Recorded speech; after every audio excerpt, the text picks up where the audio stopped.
Nobody in the history of sales and selling has been won over by a follow-up email. Not a single person. They've been brought across the line and they've bought because of something else. And that's what we're talking about in today's episode, 1076 of the Daily Sales Message Podcast, where every single day I share a piece of simple and actionable advice that's designed to help you feel more confident and sell more stuff too. Now, checking in, touching base. How are you? Got any questions? Blah, blah, blah. All this nonsense, low-value follow-up that people do. None of that gets people across the line. Not one of those things in the history of sales has done it.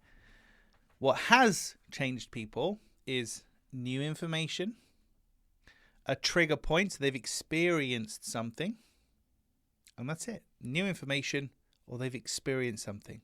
Your follow-up email is just aligning with one of those things. Either in that follow-up email, you're telling them new information. Oh, I've never thought about that. Oh, thanks very much, James. There we go. Or as happened to me yesterday, I emailed somebody at the right time. I don't know when the right time is, but I just happened to email them at the right time, and then they responded. So when you're following up, don't check in, don't touch base, none of this nonsense. If you're not going to leave people better than when you found them, don't bother.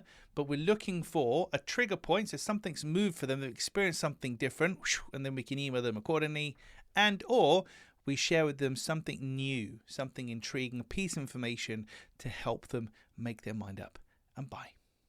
That's it for this episode. There's over 1,000 episodes of this podcast. Search for Daily Sales Message on Apple, Spotify, Google, wherever you get your podcasts.